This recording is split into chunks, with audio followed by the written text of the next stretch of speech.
कर्पूरगौरं करुणावतारं संसारसारं भुजगेन्द्रहारं सदा वसन्तं हृदयारविन्दे भवं भवानी सहितं नमामि। बोलिए शंकर भगवान की जय। बोलिए शिव महापुराण की जय। बोलिए सनातन धर्म की जय।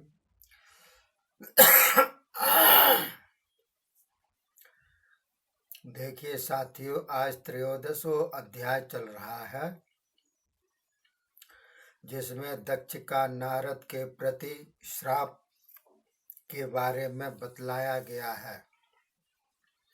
वैसे तो हर अध्याय में कोई न कोई आपको नॉलेज जरूर मिल रही होगी। तो इसमें ब्रह्मा जी और देवर्षि नारद का आपस में संवाद चल रहा है, जिसके अंतर्गत आपको ज्ञानार्जन भी होगा, भक्ति भावना भी बढ़ेगी और मोक्ष की भी प्राप्ति के रास्ते खुलेंगे। तो देखिए, ब्रह्मा जी बोले, हे देवर्षि, दक्ष प्रजापति इस प्रकार प्रसन्न होकर अपने आश्रम पर पहुंचे। तब मैंने उसे मानसिक सृष्टि उत्पन्न करने के लिए कहा। उसने अनेक प्रकार की सृष्टि उत्पन्न की, परंतु वह सृष्टि वृद्धि को प्राप्त नहीं हो रही थी। ऐसा देखकर उसने मुझसे कहा, हे प्रजापति, सृष्टि तो बढ़ नहीं रही, अब क्या किया जाए? आप ही कोई उपाय कहिए, जिससे मैं सृष्टि को भली भांति उत्पन्न कर सकूं। ब्रह्मा जी बोले, हे दक्ष, जो पंचजन के शरीर से उत्पन्न होने वाली अश्कनी नामक कन्या के साथ आप विवाह कर लो। उसके साथ मिलकर मैथुनी सृष्टि उत्पन्न करो।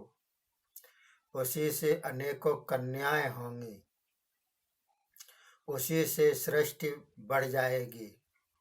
इतना सुनकर दक्ष ने वीरण की कन्या अश्कनी के साथ विवाह कर लिया।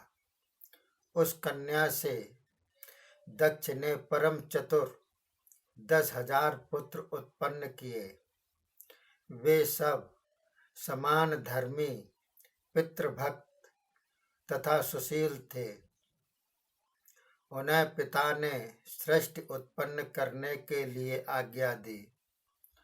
उन्होंने कहा, हे पिताजी, प्रथम तो हम अपनी इंद्रियां वश में करके नारायण सर तीर्थ में जाकर भगवान के ध्यान में तप करेंगे, जहाँ सिंधु सागर संगम है।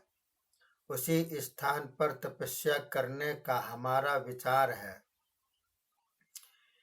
यह कहकर उन्होंने पिता से आज्ञा मांगी। पिता ने भी आज्ञा दे दी। तब पिता को प्रणाम तथा परिक्रमा करके वे सब उसी पवित्र तीर्थ पर चले गए। वहां पहुंचकर अभी वह ईश्वर आराधना को तैयार में ही थे कि वीणा बजाते, हरियस गाते कहीं से वहां नारद जी आ गए। श्री नारद मुनि सर्वज्ञ तो थे ही। उन्होंने जान लिया कि ये लोग सृष्टि उत्पन्न करने के लिए ही तपस्या करना चाहते हैं। फिर तो नारद जी उन हरिस्वगणों को समझाने लगे। नारद जी ने कहा, हे पुत्र वर्यो, आप लोगों को सबसे प्रथम पृथ्वी का विस्तार जानना चाहिए। फिर प्रजा उत्पन्न करने के लिए प्रयत्न करना। उत्पन्न हुई प्रजा का वास कहाँ होगा। इसलिए भगवान का आराधन प्रथम पृथ्वी का विस्तार जानने के लिए करो। इसका ज्ञान केवल इसी के द्वारा होगा। भगवान का भक्त बनना अतीव कठिन है।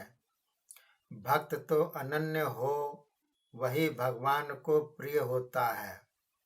निष्प्रह होकर उनके ध्यान चिंतन से ही संसार के आवागमन के कष्टमय चक्र से छूटकर दुर्लभ मोक्ष पद प्राप्त करता है।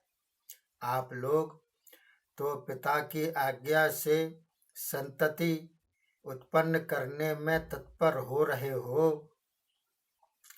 उल्टा संसार में पड़ रहे हो।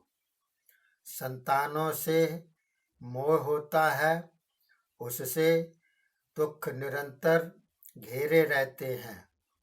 इस प्रकार की इच्छा करना ही दुख प्राप्ति का प्रयत्न करना है। आप लोगों को तो मोक्ष पाने की अभिलाषा होनी चाहिए। इसलिए भगवत भजन करना ही श्रेयस्कर है। अब तुम प्रजा उत्पन्न करने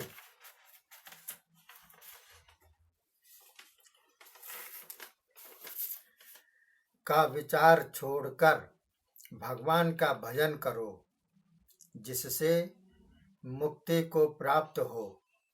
ब्रह्मा जी ने कहा। तब तो वे सबके सब पहले का विचार छोड़कर एकाग्र समाधि द्वारा भगवान के चिंतन में लग गए। घर में लौटे ही नहीं। अब उन्हें परिवार की कोई चिंता नहीं।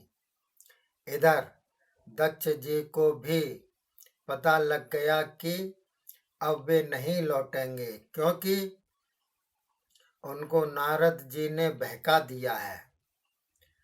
फिर वे प्रजा उत्पन्न करने की चिंता क्यों करने लगे। इस प्रकार विचार करके दक्ष ने फिर 1000 शकलाश्वगण नामक पुत्र पैदा किए। उन्हें भी प्रजा उत्पन्न करने के लिए आज्ञा दी और यह भी कहा कि तुम्हारे बड़े भाइयों ने नारद जी की शिक्षा पाकर सिद्धि प्राप्त कर ली है। हे नारद जी,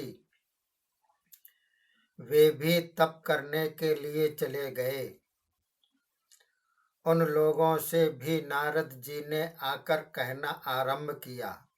बोले, हे शकलाश्वगण, तुम लोग कहीं मूर्ख तो नहीं हो गए हो। संसार चक्र में फंसना चाहते हो।